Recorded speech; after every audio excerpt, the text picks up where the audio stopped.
Amen. Excited po ba tayo ngayong umaga? Amen. Bago po tayo mag-start, meron lang po akong i-share ng konti.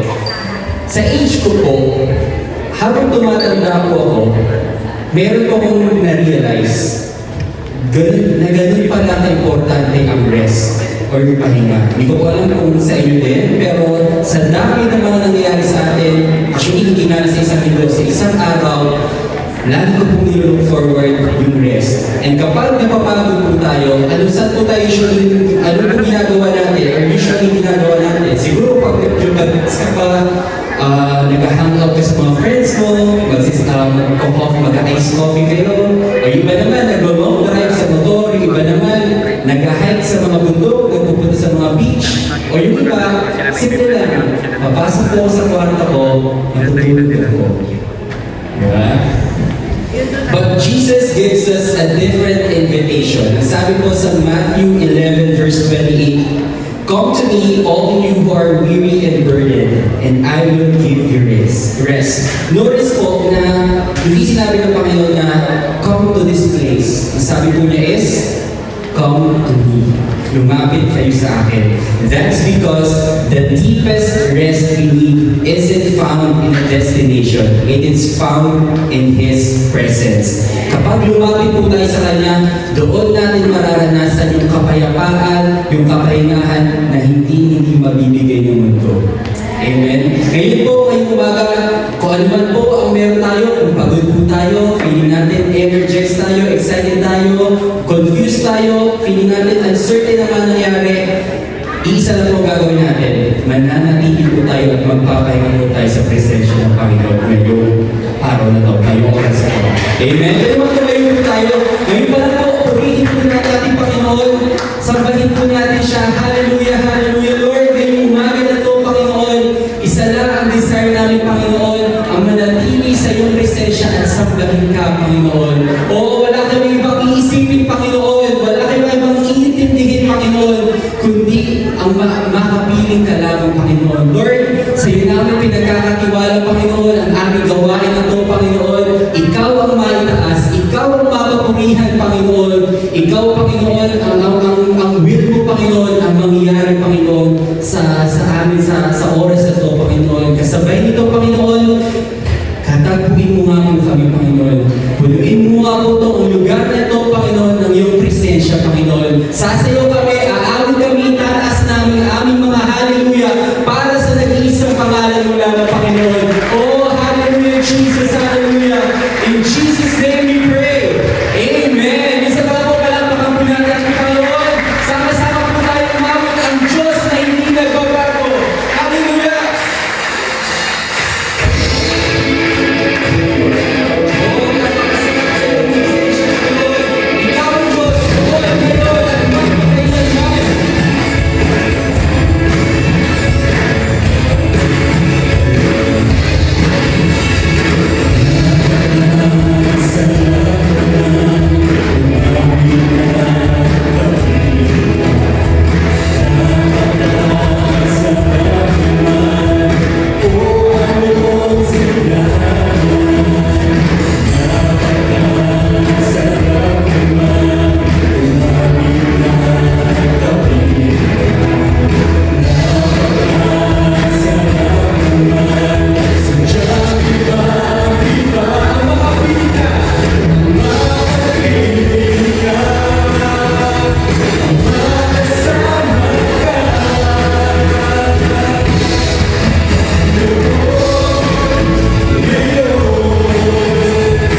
At magpakailanman, pangako di ako iiwan. Hindi papatayaan mo ngayon. At magpakailanman, hindi ka magbabago, hindi ka nagbabago ngayon. At magpakailanman, pangako'y ako iiwan at hindi matatayaan mo ngayon. At magpakailanman, hindi ka magbabago, hindi ka nagbabago.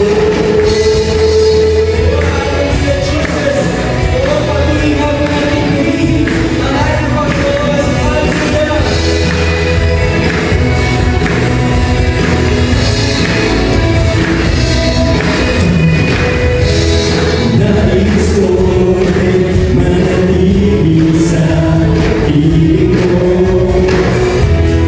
Hapon at nagmamahal, ikaw ang hinahanap ko. Lumalapit ako sa iyo, nagpapakumbaba, iniibig kita, pinupuri ka. Ikaw ang mahalaga, pumapawi ang buhay. Wala nang iba sa pag-ibig na iyo.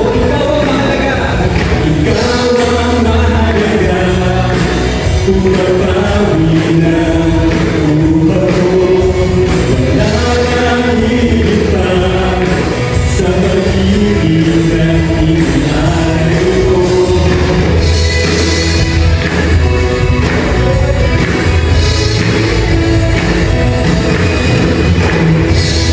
Nais ko'y manatili sa piling mo. Hapon at magmamahal, ikaw ang hinahanap ko. Lumalapit ako sa iyo, nagpapakumbaba, iniibig kita, pinupuri ka.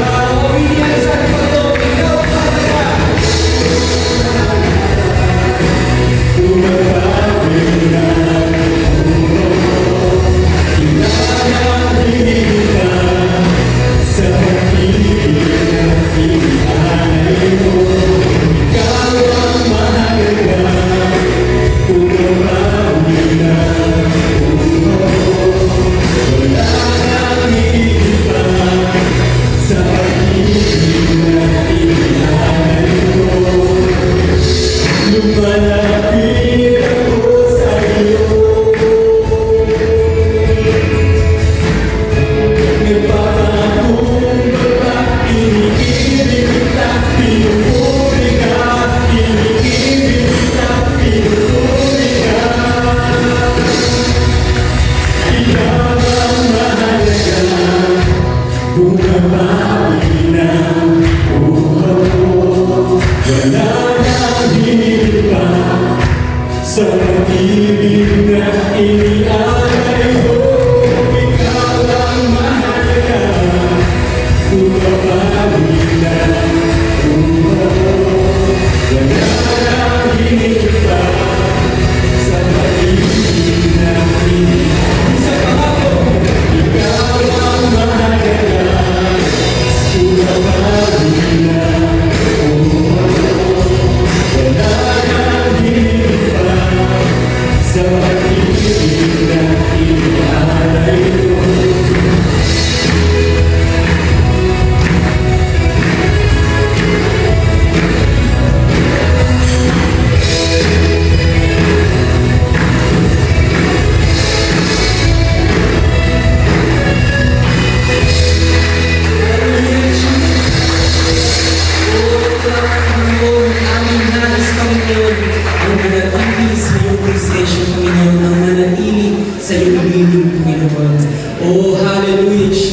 Hallelujah.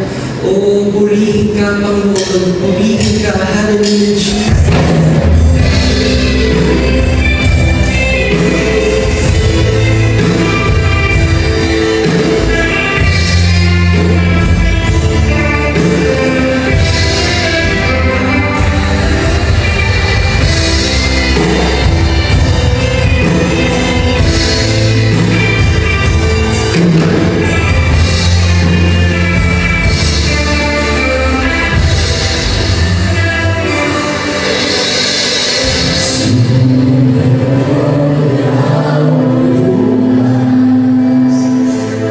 Sa lahat ng suliranin ko, ikaw ang siyang lunas.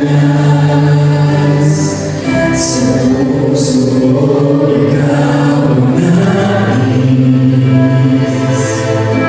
Pag-ibig mo, O Diyos ko, ay langit. Sa buhay ko, ikaw ang sa lahat ng suliranin ko, ikaw ang siyang lunas. Sa puso ko, ikaw ang nais. Pag-ibig mo, O Diyos ko, ay langit.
Sa lahat ng suliranin ko, ikaw ang siyang lunas.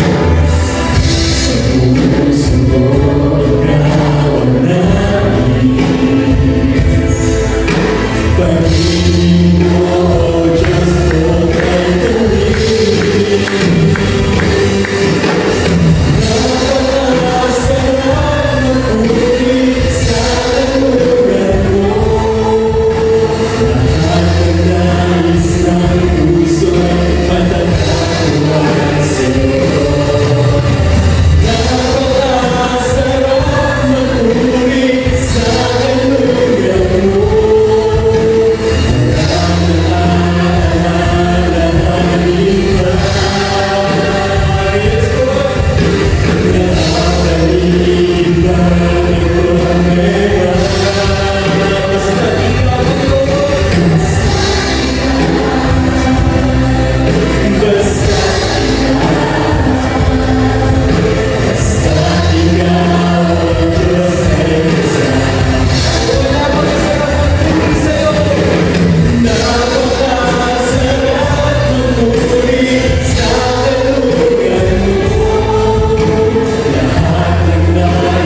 ang nais mo.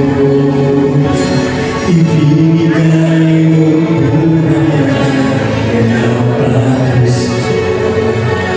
Sa landas ng magbabago, katuwiran mo ang nalakaran ko. Bawang katuwiran ang nais mo.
kabutihan mo ay mapakailanman.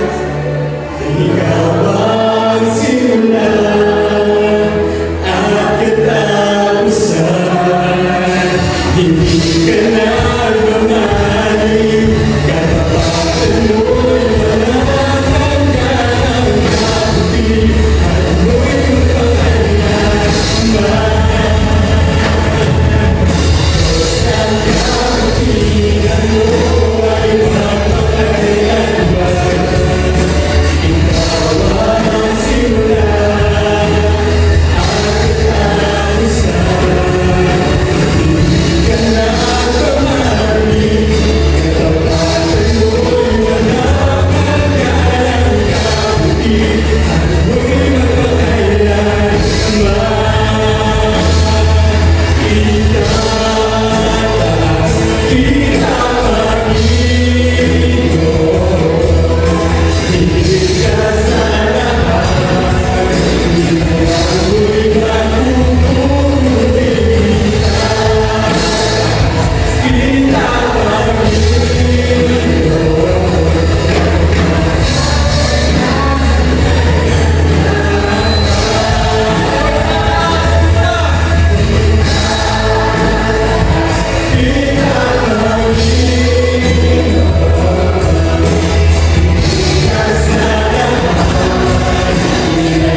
mo'y mapupuri kita.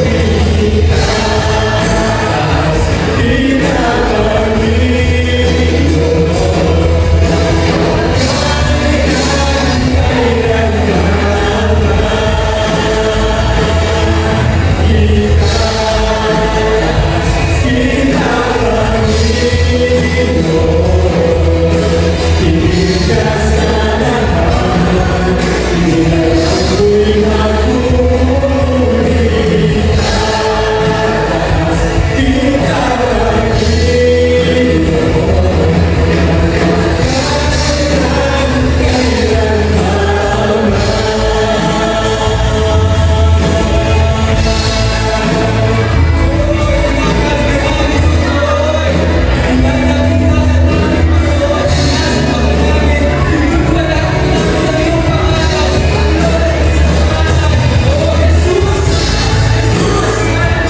So sa umaga po na ito, once again po, pasalamat tayo sa Panginoon, pasalamat tayo sa Panginoon because we have this opportunity na po. Ang pangako ko lang po sa inyo, bagamat hindi ko wala po akong magagawa sa ang pagiging bulol. Ano po? Yan na po yan. Ang pangako ko lang po sa inyo, as far as I can, susiguraduhin ko po na ipapangako ko po sa inyo ay ang tama. At the best of my knowledge is the correct interpretation of the Word of God. Ito po. Pasalamat po tayo because we have freedom na marinig ang salita ng Diyos at ipaliwanag sa atin ang salita ng Diyos. So, sumagot po na ito, meron po tayong tatalakayin na in my 55 years of existence, never po narinig pinangaral sa sanggol dito. Well, narinig ko pinapangaral sa mga Bible studies, mga talagang forums, no? I think siguro twice or thrice ko narinig. But in the pulpit, at least sa local settings, Bataan, o sa Pilipinas, never pa ako nakarinig ng somebody preach from this text. Or maybe may nangaral pero hindi ganun talagang hindi talaga talagang deep sinasabi sa ng Diyos. But before that, gusto ko muna pong i-welcome po ang ating mga bisita sa umaga nito. Ano po? So, sa mga bisita po namin, welcome po sa inyong pag-attend. Welcome po. Kami po natutuwa na kayo po narito. At pwede po ba, itinawag yung pangalan nila, pwede po ba kayo tumayo sandali? Ano po? Kunting kaway, para ma-recognize namin kayo. Pwede po pakibuk sa ilaw para makita natin yung mga nasa likod. So, bibigyan na ngayon yung view mo, pag-dilim pa. So, welcome po natin si Rodolfo Lastimado. Pasok po siya. Hello. Hello. Sa harap-harapan kayo. Welcome.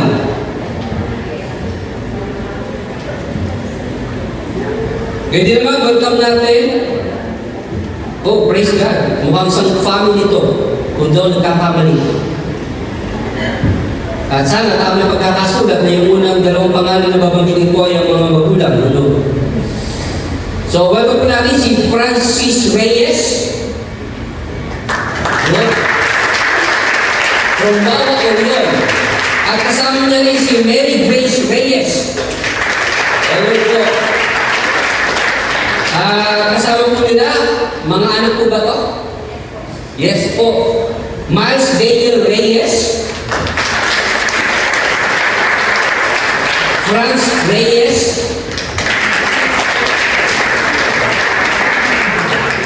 Ano po to? Neil Reyes. And Viel. Wow. Isa na lang kulang. First 5 na. Praise God. So tayo dito mayo ay ating pong bigyan galang ang salita ng Diyos sa ating pagbasa sa aklat ni Propeta Hosea. Babasahin po natin ang chapter 1, pero tatalakayin po natin ang buong chapter 1, 2, and 3. No, that's sa chapter 4, pero meron itong topic na I don't think ready pa akong talakayin. No, so we will be discussing chapters 1 to 3 ng Hosea, but we will only be reading from Hosea chapter 1 verses 1 to 23. So very hindi po, mahaba po itong talaka. Mahaba po yung chapters, pero huwag po kang dala. Pipilitin mo po matapos tayo, at least before 12. No? Dahil 2 linggo naman kayo hindi nakarinig sa akin. No? Naiksi mga preaching mga nagaraan. So here we go. Hosea chapter 1. Ang sabi ko dito, the word of the Lord came to Hosea, son of Bili, during the reign of Uzziah, Jotham, Ahaz, and Hezekiah, kings of Judah, and during the reign of Jeroboam, this is Jeroboam the second na po, son of Jehoash, king of Israel. When the Lord began to speak to Hosea, the Lord said to him, go, marry a promiscuous woman. Oh, ito pa yung translation kay NIV. NIV ito, tama ka na. Go marry a promiscuous woman and have children with her. For like an adulterous wife, this land is guilty of unfaithfulness to the Lord. Verse 2, 3. So he married Gomer, daughter of Diblaim, and she conceived and bore him a son. Remember po yung mga pangalan na babanggitin ko. Then the Lord said to Hosea, call him Jezreel. So that is the first thing, Jezreel. Yan po yung pangalan nila. Because I will soon punish the son of Jehu. I will punish the house of Jehu for the massacre at Jezreel. And I will put an end to the kingdom of Israel. In that day, I will break Israel's bow in the valley of Jezreel. Gomer conceived again and gave birth to a daughter. I think hanggang verse 11 na po chapter 1. Nagkamali po ako chapter 2 hanggang verse 23. Okay, so Gomer conceived again and gave birth to a daughter. Then the Lord said to Hosea, call her Lo Rohama, which means not love. So yung una po ay just being. Ang pangalawa po is si Rohama. Okay? For I will not only show love to Israel, that I should all forgive them. Yet I will show love to Judah, and I will save them not by bow, sword or battle, or by horses and horsemen. But I, the Lord your God, will save them. At this time po, separated na po ang Israel na po into two kingdoms, the southern kingdom and the northern kingdom. The southern kingdom po ang Judah, and the northern kingdom which is comprised of the 10 tribes of Israel. Ito po yung northern kingdom, yung pinatang ni Israel. Verse 8, after she had win Lo-Ruhamah, Boaz had another son. Then the Lord said, call him Lo-Ami, which means not my people. For you are not my people, and I am not your God. Yet the Israelites will be like the sand on the seashore, which cannot be measured or counted. In the place where it was said to them, you are not my people, they will be called children of the living God. The people of Judah and the people of Israel will come together. They will appoint one leader and will come up out of the land. For great will be the day of judgment. Panginoon na Diyos, sa umaga ito, Panginoon, napapakumbaba pa, Panginoon, ako, iyong lingkod o Diyos, Ama. Dalangin ko, Panginoon, sa umaga ito, Panginoon, ang salita, ang mangusap, Panginoon, sa bawat sa akin, Panginoon. O Diyos, Ama, ang banal na Espiritu mo, binibigyan ko ng lahat na Panginoon ang pumili sa amin ng Diyos. Tunay nga, Panginoon, ng mga salita ng Panginoon, tunay, Panginoon, wala na maintindihan namin, Panginoon. Abutin, Panginoon, hindi lang aming isipan, kundi ang aming puso, Panginoon. Hallelujah, God. That it will spark change in us, O Father God. That we will be transformed, Lord, in the image of your Son, Lord, Father God. Hallelujah. Lord, I'm praying, Father God,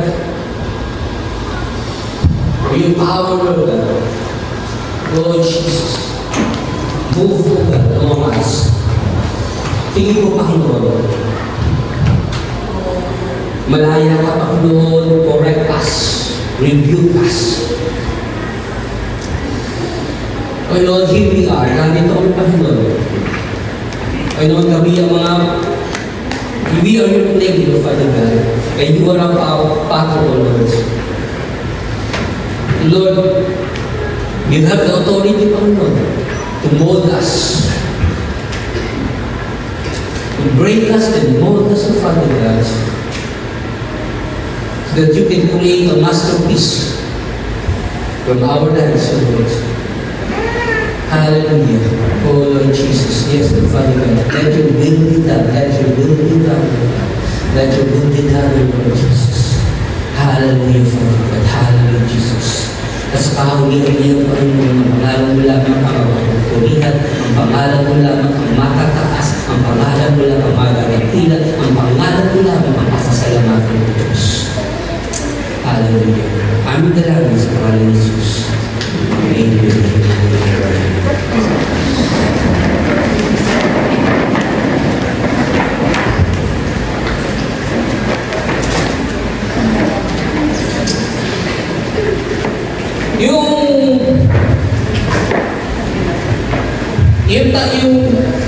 Ang Hosea, as far as I can recall,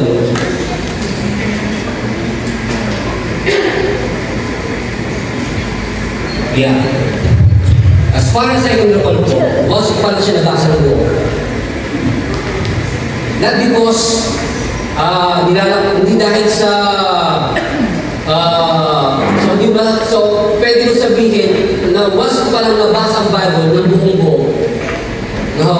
Dahil yung Hosea is one of the books na iniiwasan ko basahin. No? Dahil mula bata pa ako, nahihirapan na ako doon sa teksto nung sinasabi ng verse 2. No? Nung sinabi ng Panginoon, ang bata pa sa Sunday School pa lang, nung mabasa ko ng text na ito, hindi ko maintindihan. Why would God command a prophet, no, na kumuha ng isang prostitute para mag-asawa? What? Sa NIV po sa binasa natin, ginamit natin na word yan is promiscuous. Ito po, sabihin ay sa ibang salin ay loose daw po, ay loose woman. Ito po, sabihin sa mababaw at saltatan po, ito po, malandi. But most of the translations, that halos lahat po ng translation and mga commentaries always use the word prostitute. Pero nung bata ako talaga, hindi ko maintindihan bakit uutosan ng Panginoon si Hosea na kanyang propeta na humanap ng isang prostitute. Nako. Hindi someone na hindi sila bilang si Hosea na maghanap ng isang babae na marangal, isang babae na mahal niya, isang babae na nagugustuhan niya, isang babae na talaga namang someone to be proud of. Pero hindi ko maintindihan, why would God command His prophet, propeta niya, someone na siya nagre-represent sa kanya na bilang bibig ng Panginoon, tagasabi ng sinagusto ng Panginoon. But here it is, God is commanding Hosea na kumuha ng isang prostitute. So nabasa ko lang itong buong Hosea because nagkaroon akong programa ng high school ako na talagang sabi ko, gumawa ko ng chart, sinuot ko lahat ng Bible books doon, tapos lagay ko lang lahat ng mga chapters bawat ano, and then sinasika ko lang yung babasa ko. So, that was the only time, kasi ni-require ko sa sarili ko, pinuwasa ko sa sarili ko, nabasahin ang buong Bible. Pero after that, iniiwasan ko talaga siya, kasi hindi ko maintindihan why? So, antindihin ko natin bakit.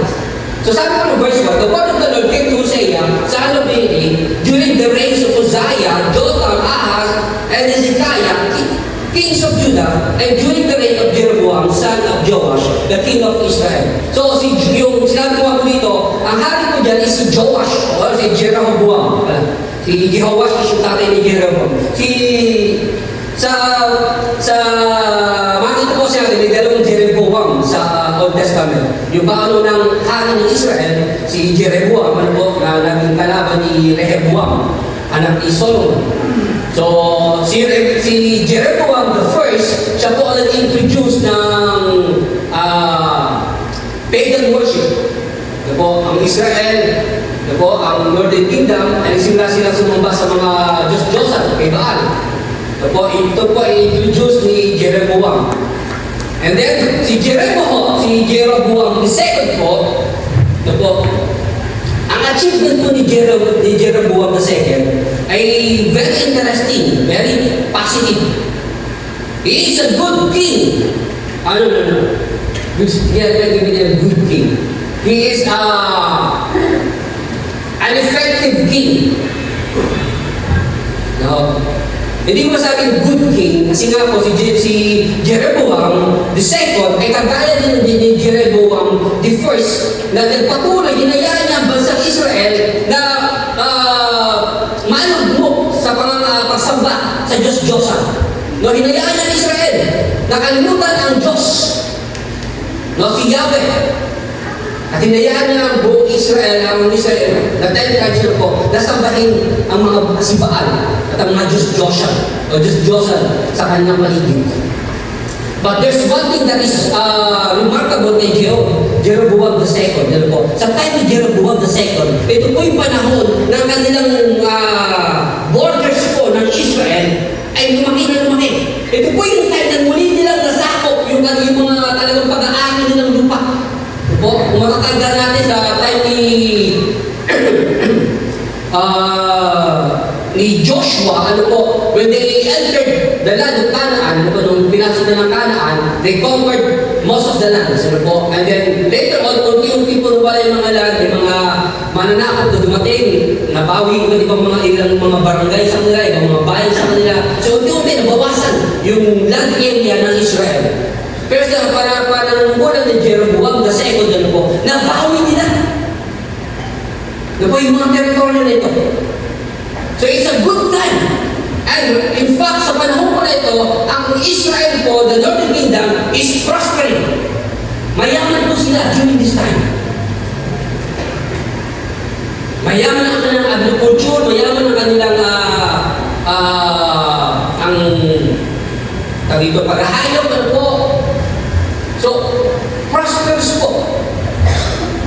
Sabi nga ni Charles Dickens, it is the best time and the worst time. It was their best time kasi malawak ko ang kanilang teritoryo at ang kanilang property at ang kanilang pag-aarian po ay talagang mayaman na sila. But it's also the worst time kasi ito yung panahon na talagang inalimutan na nila ang Panginoon. So during this time, dumating ang panawagan ng Panginoon kay Hosea. Ito po, kay Propeta Hosea. At sabi niya, no? Sabi niya kay Hosea, no?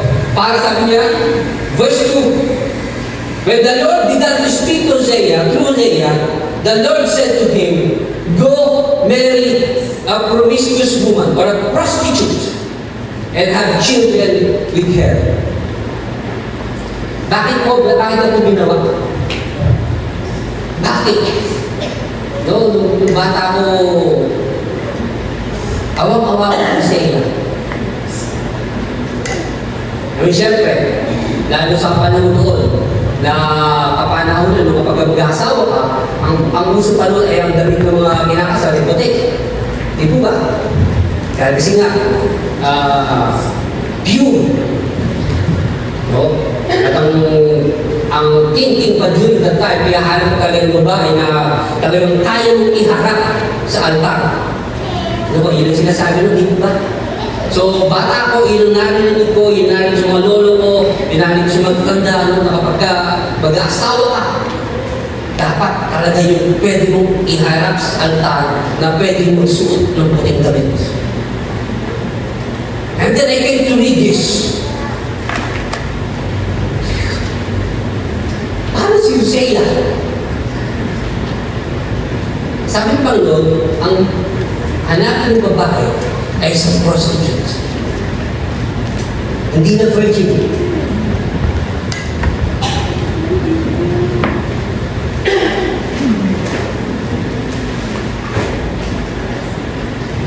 Alam ko, walang nakakala sa inyo, pero there was a time in my life na ito yung time na I was in time na yung darkness ako dahil sa really darkness, time na going a few years after ng break namin ng girlfriend ko.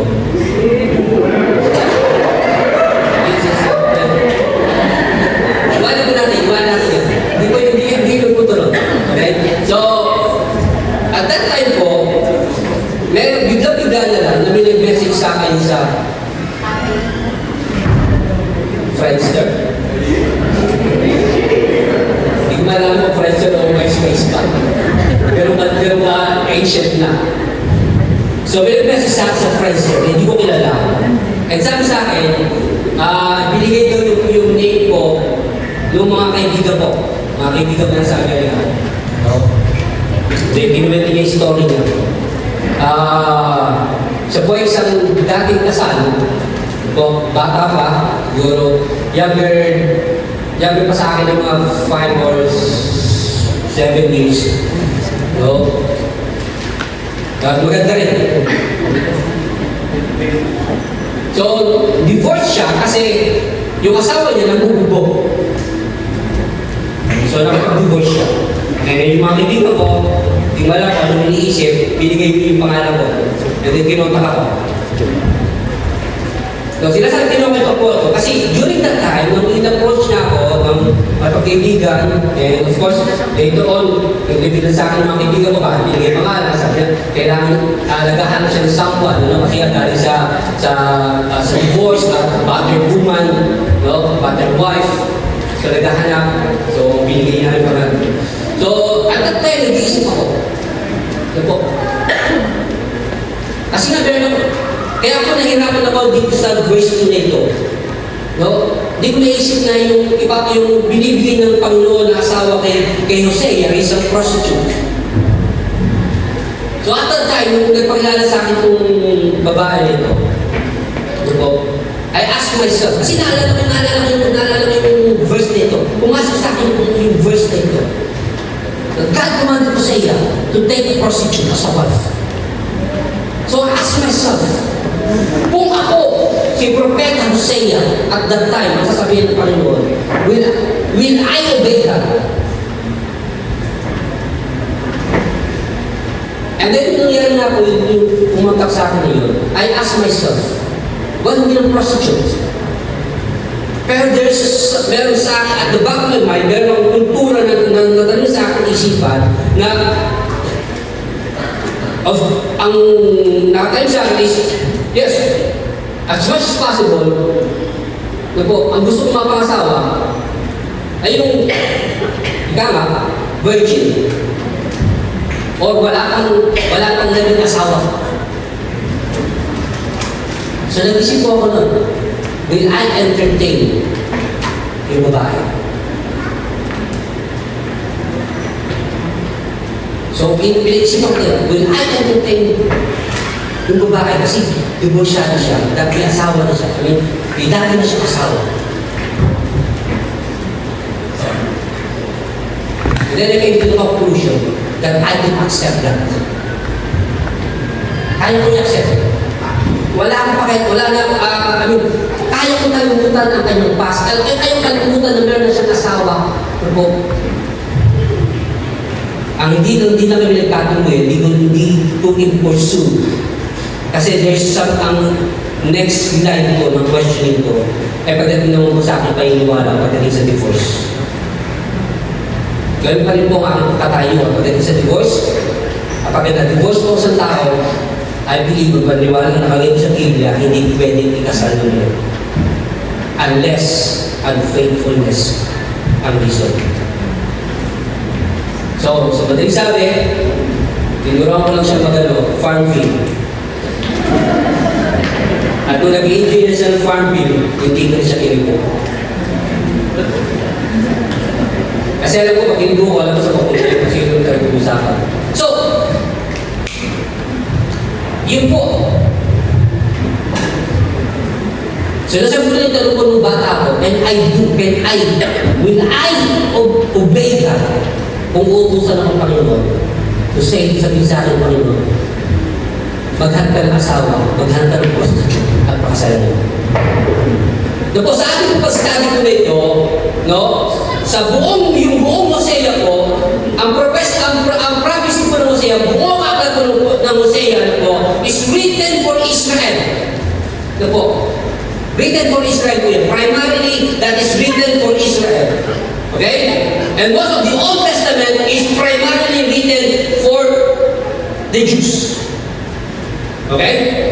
Sana po maging maliwanag sa akin yan. Most of the Old Testament is primarily written for the Jews. But, hindi dahil sila written for the Jews, does not mean that they are exclusive to the Jews.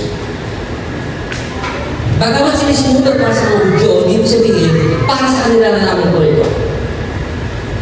And here we are, meron tayo matutunan ng mahalagang mga bagay po. No? Bagamat dito lumalit na sa verse ko, ang reason bakit sinabi ng Panginoon na si Hosea maghanap ng isang prostitute, kasi sabi ko dyan, dahil ang Israel ay parang isang prostitute.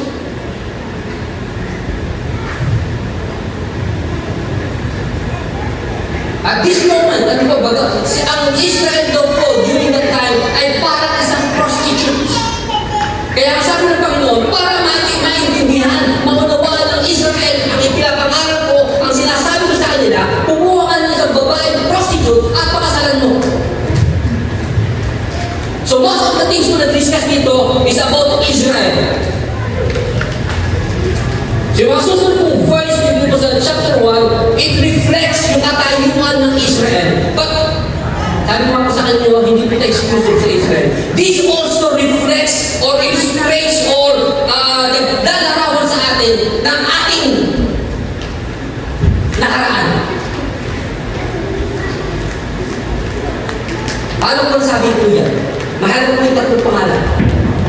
Next slide. Nasa kanila. If you will look, sa tatlong pangalan po, tatlong naging anak niya po ni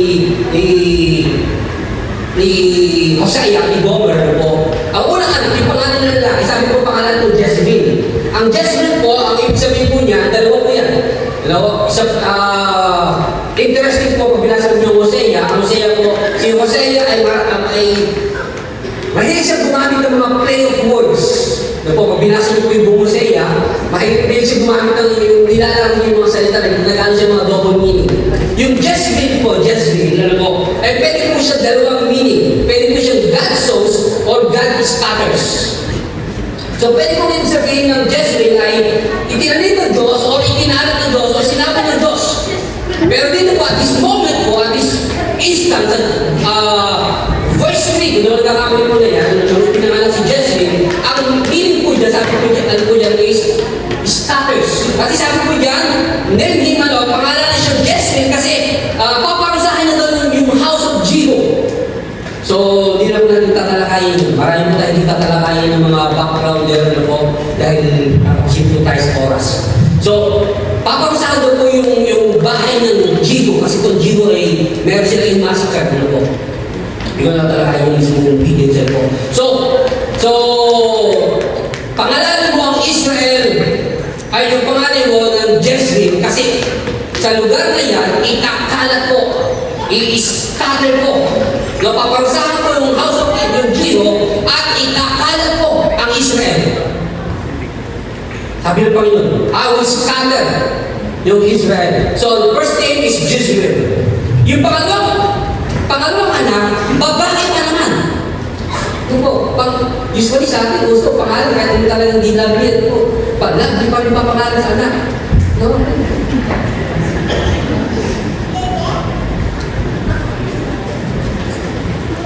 Ito po yung pangalawang anak, ang sabi mo, pangalan mo siyang Rohama.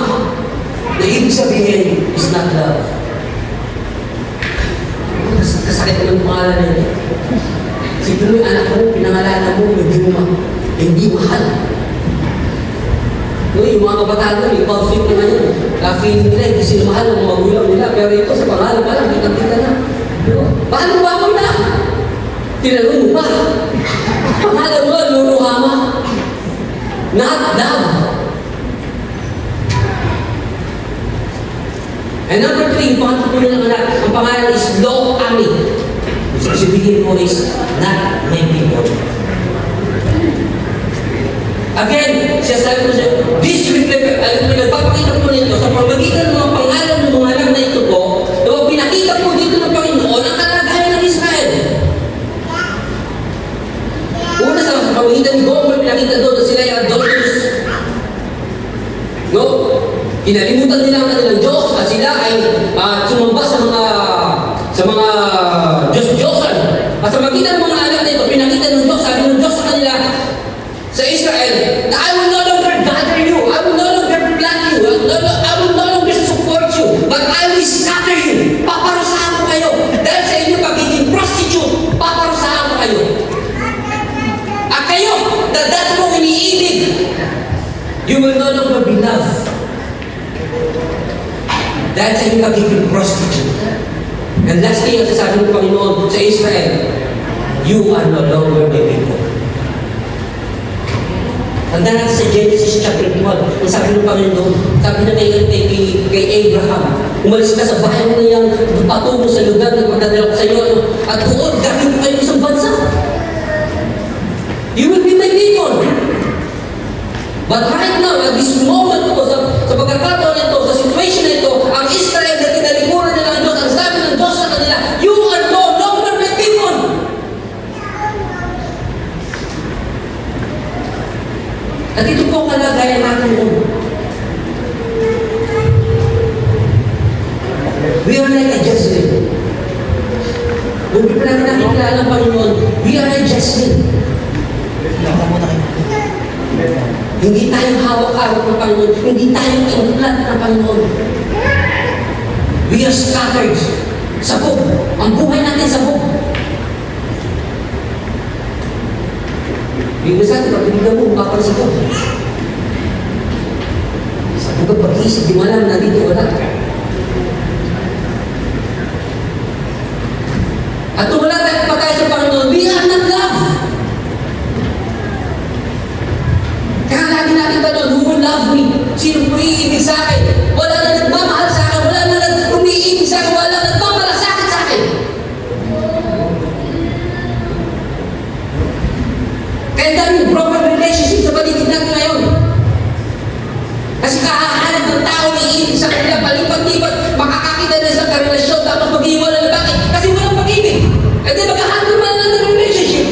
Why? Kasi kung walang umiibig, yun tayo noon. Nobody loves us. And of course, sa standard ng Panginoon, hindi tayo kaibigin. O sa standard ng mundo, hindi tayo kaibigin. At ano pa patayuan natin wala tayo sa Panginoon? We are not the people of God. In fact, hindi lang tayo hindi people ng Panginoon, hindi lang tayo hindi tao ng Panginoon, hindi tayo pamilya ng Panginoon. In fact, ang patayuan natin, we are enemies of God. Yun tayo noon. We are enemies of God. Madalas sinabi ng mga tao, sabi na, lahat naman tayo nilikha ng Diyos. Ibig sabihin, lahat tayo anak ng Diyos. Hindi mo. Hindi lahat ng tao, porque nilikha tayo ng Diyos. Ibig sabihin, anak na tayo ng Diyos. Ang katayo natin, hindi pa tayo tumatanggap sa Panginoon. Tayo ay kaaway ng Diyos.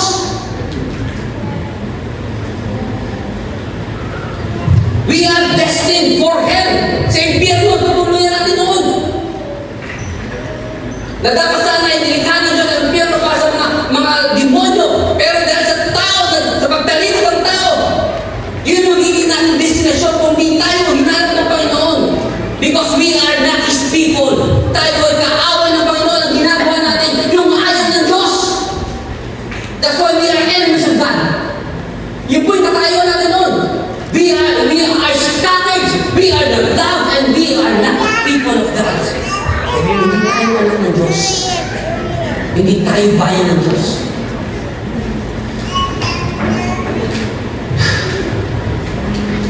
Pero mabuti ang Diyos. Amen? Kagaya ng Gomer, isang prostitute. God said, Hosea is prophet, para hanapin siya at pakasalan siya. Sino magpapakasal sa isang prostitute? Siguro gulat na lang ni Gomer. Ni Gomer, bigla-bigla magpakita sa Hosea. Amen? O isang propeta ng Diyos, bigla lumapit sa iyo. Isang prostitute. Ano gagawin niya? Bakit ano labi ng tao na to? And then bigla sasabihin, God sent me to marry you. Never, maaaring, I would say that never naisip ni Gomer na magkakaroon siya asawa at lalo pa isang lindot ng Diyos. Pero yung makatayo natin.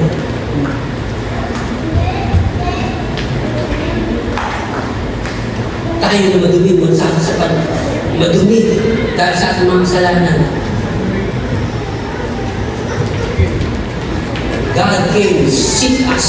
Hinanap tayo ng Panginoon.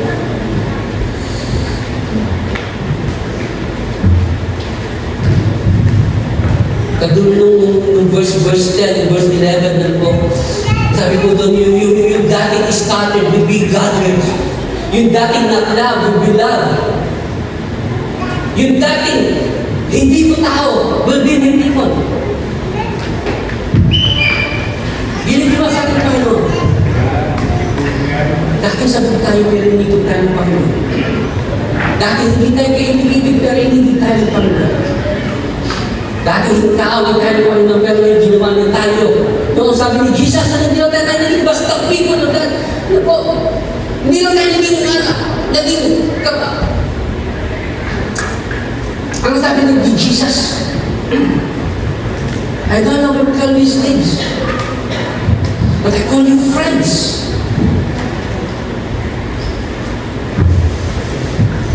Kung magiging prostitute natin, parang God came, married us, saved us.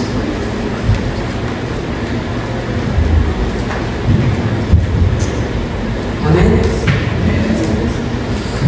Sana ang ganda ng kwento. Ang saya sana ng kwento.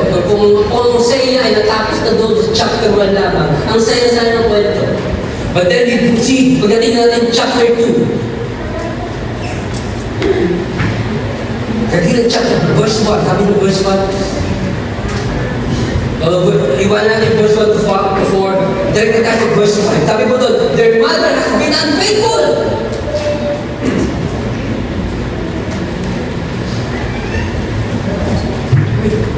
Kita natin ginawa ng Panginoon. Sana nga, ang ganda ng story na sana siguro ng chapter 2 makita natin si Hosea, si Gomer. Kasi Gomer ngayon sana ay hindi makapag-asawa.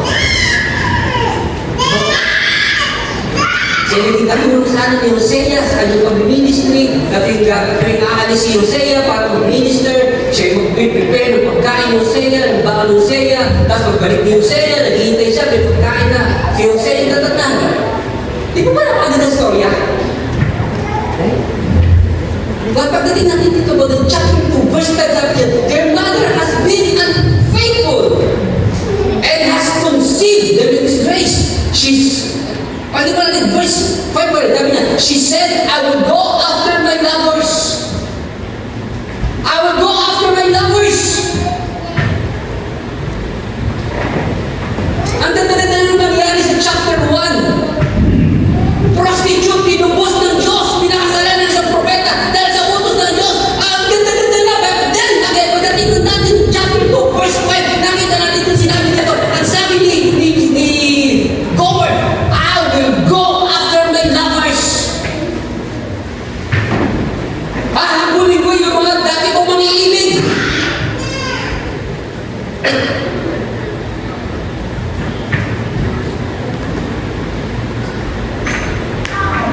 Again, it is a reflection of Israel. Babasahin natin ang book of Judges, makita natin yan. God would save Israel. And then, katapos nun, iiwanan ulit nila ang Diyos, tatalikuran nila ang Diyos. And then, God would save Israel again. And then, Israel will turn back. Para dito si Gomer. Sipin mo, pinakasalan na siya ni Hosea, pero pagkatapos ng lahat ng iyon, ang sabi niya, hahabulin ko, babalikan ko yung mga dati kong mga ibig.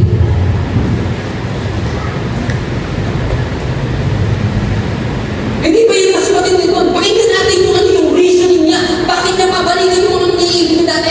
Ang sabi niya doon, I will go after my lovers who give me my food and my water, my wool and my linen, my olive oil and my drink. Well, hindi ko sinasabi din sa Hosea ay isang mayaman. Ako, wala namang indication. In fact, pwede ko sabihin na hindi mayaman si Hosea. Makikita natin sa chapter 3. Ako. But I'm sure, bilang sa propeta ng Diyos na pinupropeta ng Panginoon na pangangailangan ni Hosea at ni Gomer at kanyang anak. I'm sure that God is faithful na i-provide ang pangangailangan ni Hosea at kanyang pamilya. Pero dito makita natin, umalis, iniwan ni Gomer si Hosea para balikan ang kanyang mga iibig. Bakit? Kasi ang sabi niya, yumiling daw po yung mga kanyang lovers at nagbibigay sa kanya ng pagkain, ng inumin. No, yung mga damit niya at lahat ang pangangailangan niya.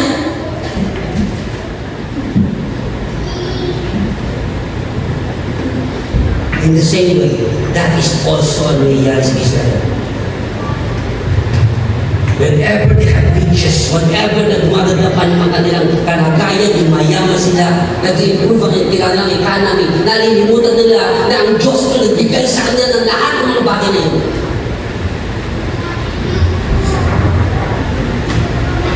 During the time na wala pa silang hari, ilang beses silang niligtas ng Panginoon. Pero pag later on, sabi na sa Panginoon, bigyan mo kami ng hari, kagaya na muna sa paligid. Kasi nakita nila yung mga bansa sa paligid nila, merong hari, may namumuna sa kanila. Sila, hindi sila ng hari din. Nalimutan na nila na meron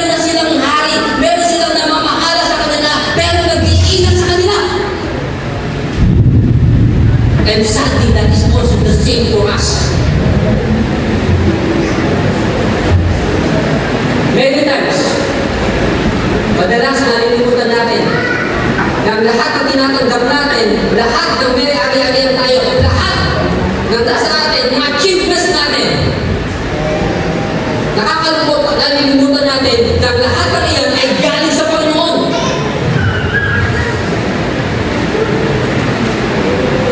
Whatever we have right now, anong meron tayo ngayon, ito ay galing sa Panginoon. Madalas pag maramihan na tayo, komportable tayo, nalilimutan natin na ito ay bigaya sa atin ng Panginoon. Akala natin dahil sa sarili natin lakas, dahil sa sarili natin kakayanan, sa sarili natin talino. O dahil sa kagagawa ng iba, sa tulong ng iba, kaya tayo nagtatagumpay. We forgot that lahat ng step that God gives us the strength, God gives us yung hangin na iniinit na nilalanghap natin. That's all from God.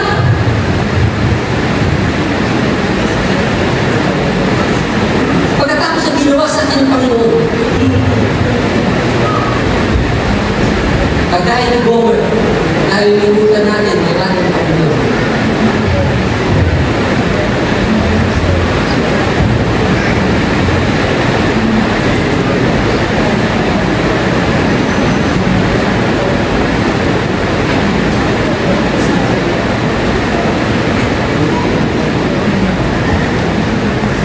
Kung babasahin po natin yung mga next verses, verse 7 hanggang 13. Po. Yan po natin go. Basahin natin verse 7. So sabi niya, babalik kayo yung mga mag-iibig.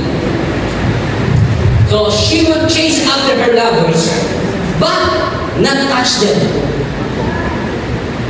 So sabi ni Gomer, babalik mo mga mag-iibig dati. Pero sabi dito, she will chase after her lovers but not touch them. She will look for them but not find them.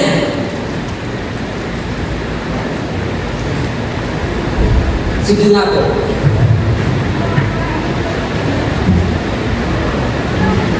Dati ang prostitute.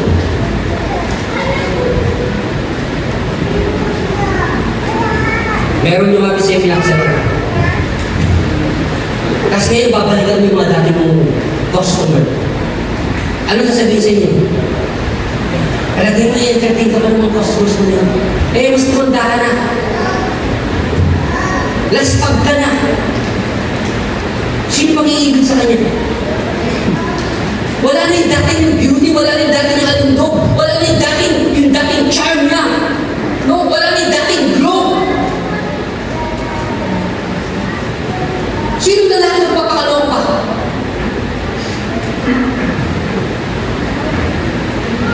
So yung inaasahan niya, yung ina-expect niya, na yung mga lovers niya is i-welcome siya, she soon found out na bigla niya natulasan na yung mga hinahanap niya, yung mga iniisip niya na magbibigay sa kanya ng mga pangailangan niya, ay ayaw sa kanya.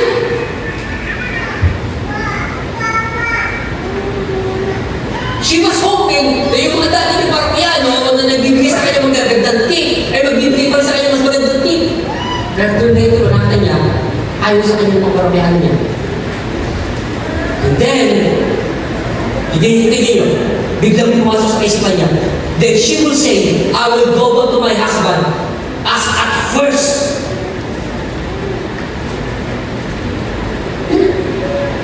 Nung tinalipur na siya, nung tinanggihan na siya ng mga dati niyang customers, dahil matanda na siya, laos na siya, ano biglang naisip ni Gomer? Ang sabi niya, babalikan ko yung asawa ko. Sis, pamilya, meron po ba kinaalala ng istorya na parang gano'n ang istorya? Meron po ba kinaalala ng isang parable o istorya sa Bible na parang gano'n ang nangyari? No? Parang familiar. Inaalala po kayo? Anong istorya? The prodigal son. Yung prodigal son, nung maubos na yung kanyang meron yung kayamanan, no, nagpakasaya siya, dumating sa punto na nagtatrabaho na siya sa isang pabihan, at wala siyang makain, no, inaagawin niya yung baboy sa pagkain. Oh. Sana magaya sa atin ngayon na meron pa yung mga pellets na pinapakain sa babi. Pero during that time, alam natin yung mga pinapakain nila, alam kung ano nila. No, kasi ginagawa niya yun. And then one day, bigla nila realize, yung mga katulong sa tahanan ng aking tatay, ay sobrang-sobrang pa pinakain. Pero ako dahil ito, nakikipagkagawa sa baboy. So yun yung po sitwasyon dito. Dapat isip-isip bigla ni Gomer. Bumalik kaya ako sa aking asawa.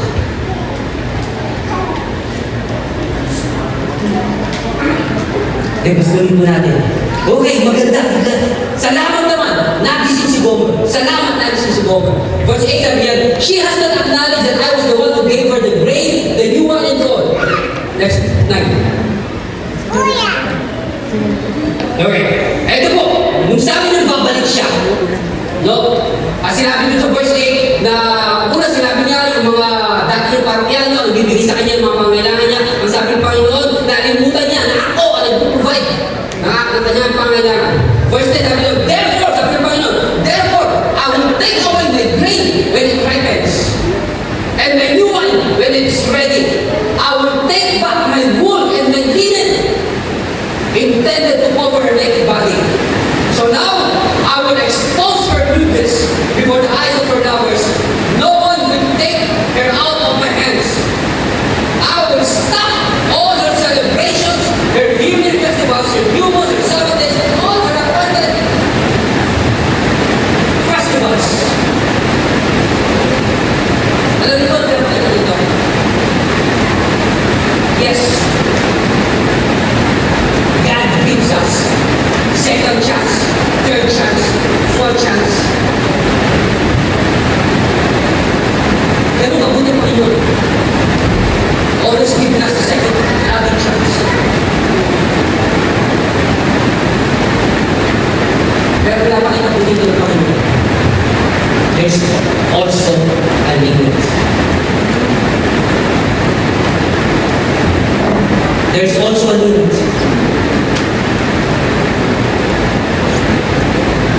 Nung mag-desisyon si Gomer na bumalik kay Hosea, sabi ng Panginoon, no. You have to learn your lesson. Pinarusahan siya ng Panginoon.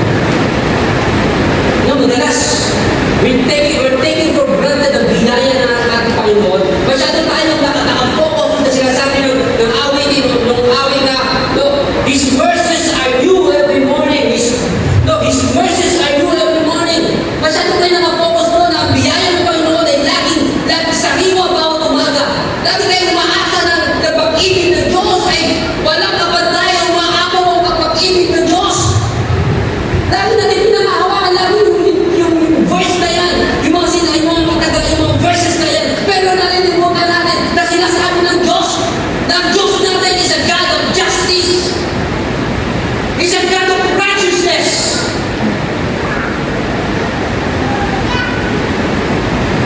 Minsan inuubos natin yung pasensya ng Diyos. Akala natin that grace will always abound. Yung biyaya ng Diyos ay laging aabot na maaapaw. Ng Diyos ay laging magpapatawad sa atin.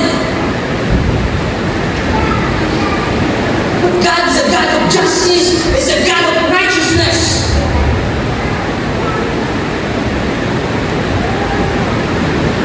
Akala natin dito, kung pwede tayo lagi na lamang. Yes, pag Sunday, magsiservice tayo.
ibinigay ng Panginoon sa chapter 1.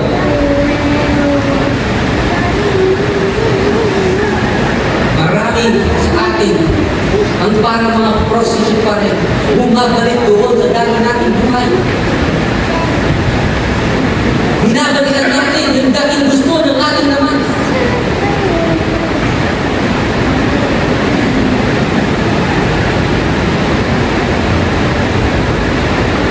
At kung tutuloy po natin ang kwento po ni Gomer po, sa paraan na ito na pinarusahan siya ng Panginoon, we would think na sana matututo na si Gomer.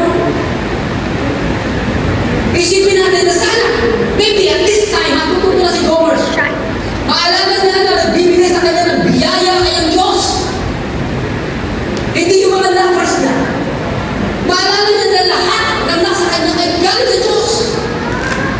Na yung ngayon na dati siya prostitute na siya ngayon ay naging asawa na isang nanay na ay biyaya ng Panginoon sa kanya. At dahil sa kanyang pagtatangka na balikan ang kanyang mga lovers, pinakita ng Panginoon ay kaparusahan. Sana iisipin natin, sana nga natuto na si Gomer. Akala ko kung unang binabasa nito, akala ko tapos na. But lo and behold, pagdating natin ng chapter 3, pagtanong natin ng chapter 3, verse 1, ang sabi dito, the Lord said to me, si Hosea, go show your love to your wife again, though she is loved by another man and is an adulteress.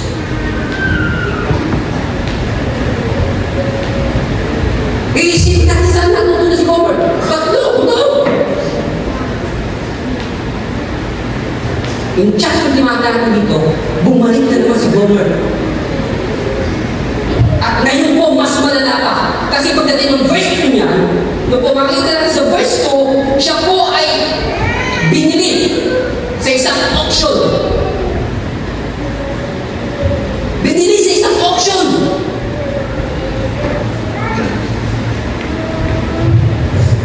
Ibig sabihin po yan, binili siya sa isang auction ni Hosea. Ibig sabihin po dito, at this point, hindi lang siya basta adulteress, kundi bumalik siya sa prostitution at ngayon siya ay binenta niya ng sarili niya sa prostitution.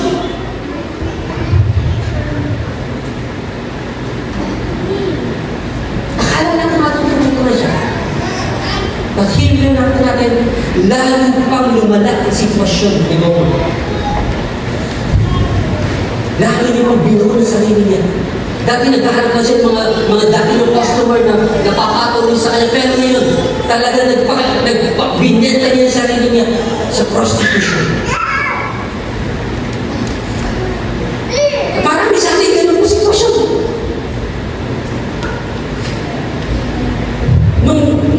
Nung sa dating buhay natin, niligtas tayo ng Diyos.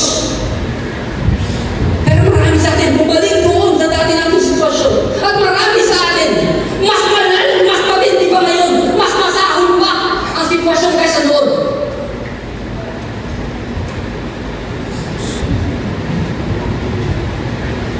Hindi lang natin pinaliga yung dati natin kasalanan, yung dati natin mga ginagawa. Inikitan pa natin yung dati natin ginagawa. Lalo pa tayo nagpakasama.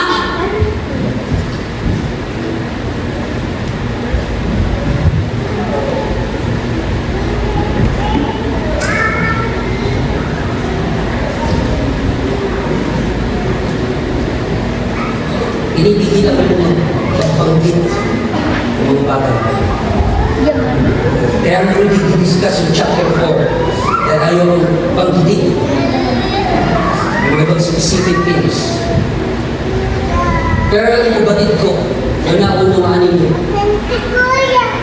ang siya. So nakakalungkot. Mula sa ginawa sa atin ng Panginoon, bumalik pa tayo sa dati natin at lalo na pakasama.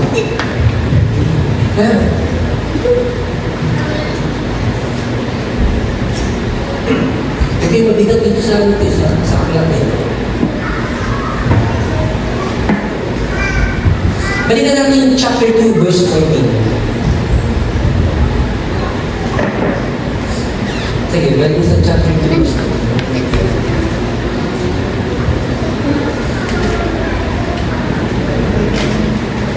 So yung second point po natin, yung unfaithfulness ni Gomer. Third point po natin, yung tugod ng Panginoon sa unfaithfulness ni Gomer. Sabi ng Panginoon sa initial na po sa verses 7, I think, hanggang verses 13, na pinarusahan siya ng Panginoon na isipin natin, deserve niya lang. Deserve niya mga consequences. And every time sa ating buhay din naman, deserve natin mga consequences niya. Yeah.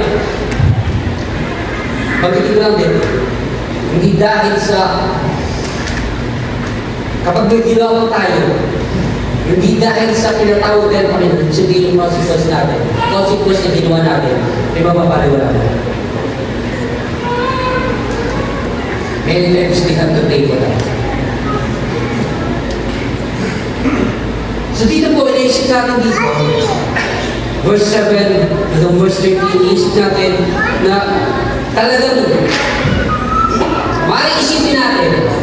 Kaya dumating si Gomer sa chapter 3, binenta niya sa kanyang sarili sa prostitution. Ay baka dahil sa sobrang parusa ng Panginoon. So sabi, baka iisipin natin na dumating sa punto na inisip na nag-desisyon si Gomer na, bumalik na nga ako pero pinapasapan ng Panginoon. Eh di, sige na nga, doon na lang sa mas masama. Doon na lang sa masama. Manatili na lang sa masama. Mamuhay na lang sa kasalanan. Pero sa atin mga Panginoon eh. So pag-iisipin natin na gano'n nangyari dito. Kaya si Gomer ay nagpakasama dahil sa sobrang parusa ng Panginoon na alam naman natin, consequence na kanyang ginawa. Ay nagpakasama na lang si Gomer. Pero verse 14, ang sabi ko doon, therefore, I am now going to allude her.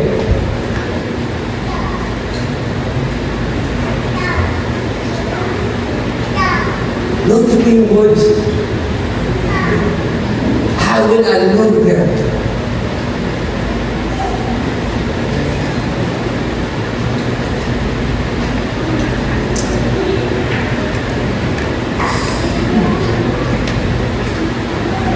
Sabi ni Panginoon, liligawan mo siya. Hindi mo tandaan siya yung author sabi, nung dinescribe niya yung sa commentary niya, nung dinescribe niya yung allude na yan, nung sabi niya, God, ang sabi ng Panginoon, sa verse 14, gagawin ko ang lahat para igitan ang alok ng mundo. Gagawin ko ang lahat para mapabalik si Gomer. No, lalabanan ko lahat ng alok ng mundo. Kahit gano'ng maganda ang alok ng mundo, ang iaalok ko sa kanya, ang ihahain ko sa kanya, ay mas the best. Sabi ng Panginoon, hindi niya sabi ng Panginoon na papagalitan mo siya. No!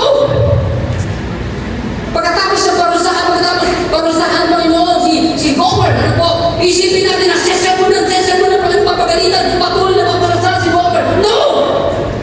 Ang sabi doon ng gagawin ng Panginoon, liligawan niya, ihimugin niya, ihiangkat niya. No! I will speak tenderly to her. Susuyuin niya daw. Si Gomer ang may kasalanan, pero ang Diyos ang manutuyo.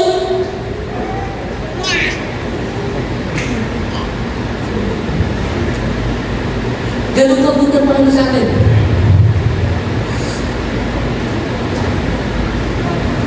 So madalas na pagtalikod natin sa Panginoon, pero ang Diyos pa rin ang nanunuyo sa atin. Ang Diyos pa rin lumalakad sa atin. Ang Diyos pa rin ang marahang nakikiusap na umusap sa atin. Come back. Bumalik ka na kapatid, bumalik ka na anak. Sabi ng prodigal son, babalik ako sa aking ama, at sasabihin ko sa kanya, huwag na nakituloy na kanyang anak, hindi na karapat na dapat na maging anak niya. Pero ang sabi ko ng kwento ng malayo ka lang yung prodigal son, ang ama na makita ang kanyang anak ay tumakbo. Sinalot mo ng kanyang anak. Kung sabi mo ng anak, hindi na karapat dapat ituloy mo na ako sa paligid, hindi na karapat bilang anak mo. Ang sabi ng Panginoon, sabi nung ama, sabi niya, tinawag niya yung mga alipin. Bilis! Bibisan niyo ang aking anak! Sukutan niyo ng pagkahalang ng bit, sukutan niyo, lagyan niyo siya ng singsing para makilala siya yung aking anak.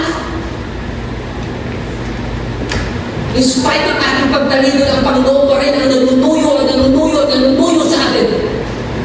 Sa paulit-ulit natin paglayo sa Panginoon ng Diyos, ang patuloy na lumalapit at nagmamahawa ka, anak. Maganda ang plano ko sa buhay mo.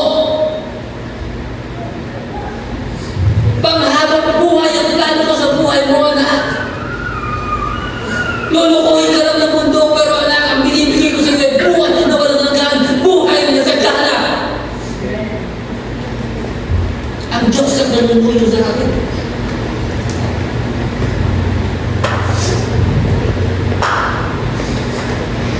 At kung tatanong tayo dun sa chapter 3, verse 2, hindi lang tayo susunod ng Panginoon, hindi lang tayo susunod ng Panginoon. Ang sabi doon, He bought us. Si Gomer na binenta ko sa sarili sa prostitution. Na nag-result, na nagkaroon siya ng matinding utang. Na sobrang utang niya, hindi siya mapakinabangan, siya ibebenta na. So naandun siya, nung sabi ng Panginoon kay Hosea, puntahan mo yung asawa mo, balikan mo yung asawa mo. Nakagpuan ni Hosea kanyang asawa namin sa itablado, uban. Kita ng lahat. Ibinibenta. Na parang isda lamang, na parang tuyo lamang. Walang takip. Lantad na lantad ang kahihiyan.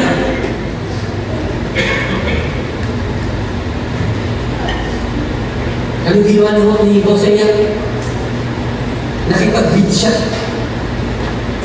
Nakipag-bid. Oo. Siguro di tumatawad. 12 seconds. Sabi ko, 13 seconds. May tumawad, 14 seconds. Sabi ni Hosea, 15 seconds. O baka may tumawad ng 15 seconds. Ang sabi ni Hosea, nung binilang niya kanyang pera, 15 seconds lang ang pera niya. Dahil may lima na dala niya. Eh may tumawad na ng 15. So hindi na pinatapatan. Kailangan higitin niya. Kasi ang auction. So ano pa ako? Sabi ni Homer, ano ba I need ni Hosea? Ano ba meron ako? I need to buy my wife. Di ba kaya niyo? Asawa niyo, pero kailangan niyo bigyan. Pero sabi niya, hindi mo na Hosea, tinitin na ko, meron niya isang kapirasong barley. Meron pa siya isang supot ng barley na dala-dala. Ang sabi niya, pwede ba to? 15 seconds and isang supot ng barley. Para sa babae na yun.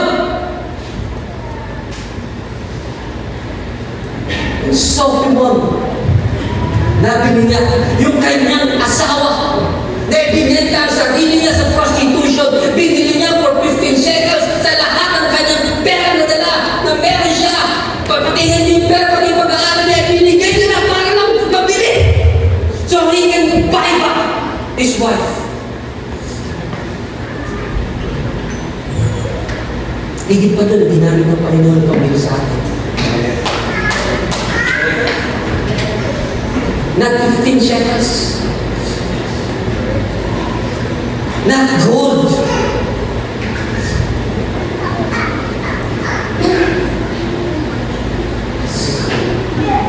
Yung Diyos pa ba? Pinadala yung kapisa sa lugar. To be born.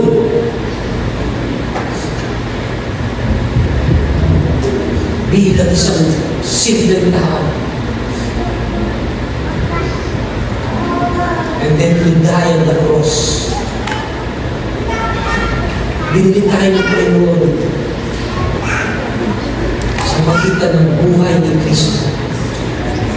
Sa pagitan na nag-iisang anak ng Diyos. Yun yung pinabenta sa ating Panginoon. God's, yung binigay ng Diyos sa kanyang isang anak. And Jesus, ano po, freely gave His own life for us. Sabi nga ng isang writer, ang Diyos na nagbigay sa tao ng puno. Kung saan siya gumawa niya sa cross. At ang Diyos din nagbigay ng iron mula sa lupa para mapalikha ng pako at ang martilyo. At ang Diyos, kung saan niya inunat ang kanyang kamay para mapako sa cross. At ang siyang metal na ginawang sibat ang siya tumusok sa kanyang kagiliran.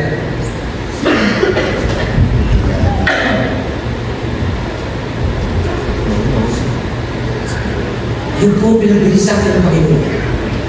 At kung tutuloy pa natin sinasabi po dyan sa verse 16 ng Hosea chapter 12 po, nalilinis na tayo. Sabi ng Panginoon doon, I will remove the Baal stain from her lips.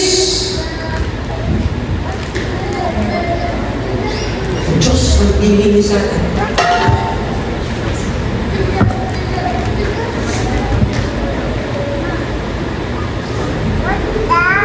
Hindi ko marapag natin sa tugon sa ginawa ng Panginoon sa atin. Kaya sabi ng awitin, ang tanging alay ko. Sabi ng awitin, salamat sa iyo, aking Panginoon Jesus. Ako'y inibig mo at inang tinubos.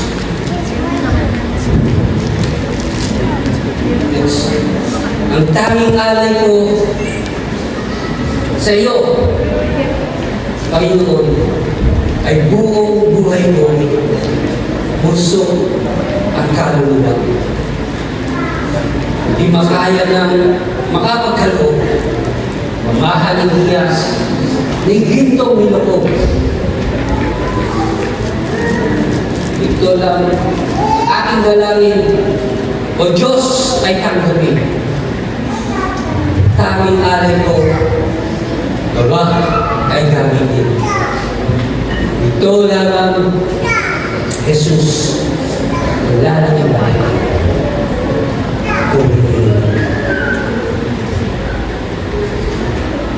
Di ko akalain ako ay binigyan pansin. Ang tao tulad ko hindi dapat mahalin. Ang tanging alay ko sa iyo, Jesus, Panginoon, ay buong buhay ko, puso at kaluluwa. Di makaya ng mga pagkaloob, ng mahaling hiyas, bigintong niloko. Ang aking dalangin, O Diyos, ay tanggapin. Tanging alay ko, nawa ay gamitin. Ito lamang, Jesus. Wala nang iba. Akong pinihiling. Pwede po tawagan natin ng worship. Paano po magiging respond natin? Tayo na dati mga prostitute sa harap ng Panginoon. Tayo na scattered. Hindi mahal. Hindi kaibig-ibig. Kaaway ng Diyos. Ngunit sa kanyang biyaya, tayo hinanap niya.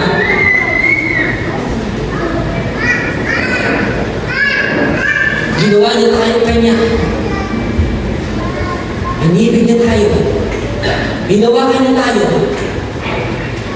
Pero patuloy tayo nagpupumiglas, patuloy tayong sumusuway sa Panginoon. Ngunit ganun pa man, ang Diyos ay patuloy pa rin humahanap sa atin. Patuloy pa rin nananawagan sa atin, patuloy pa rin nakikiusap sa atin.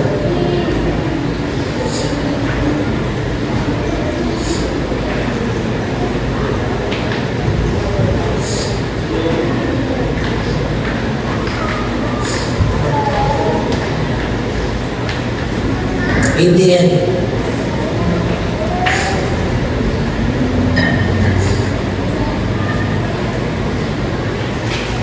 tayo nakalat, yung sabi ng Panginoon, chapter 2, ano po, sa dulo ng chapter 2 sabi doon, we will be planted, God will plant us.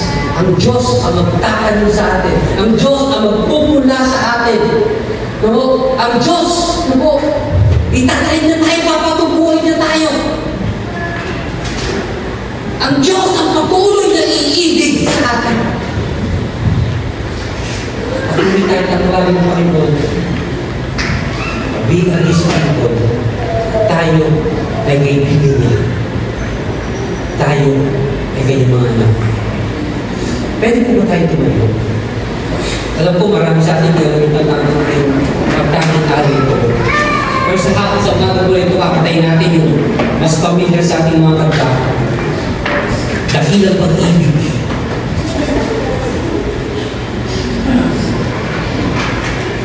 Sana po as we sing this song, gawin po natin ito a response. Maging putugtugon natin sa ginawa ng Panginoon sa ating buhay. Huwag natin sayanin yung ginawa ng Panginoon. Yung lalim na kanyang ginawa sa atin. Huwag na tayo bumalik sa ating dati natin buhay.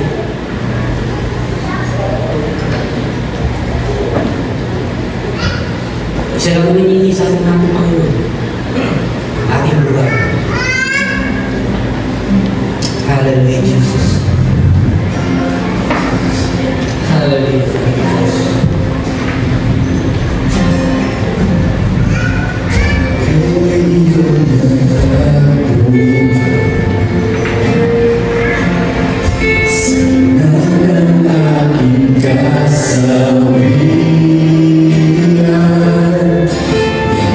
Sa kamatayan,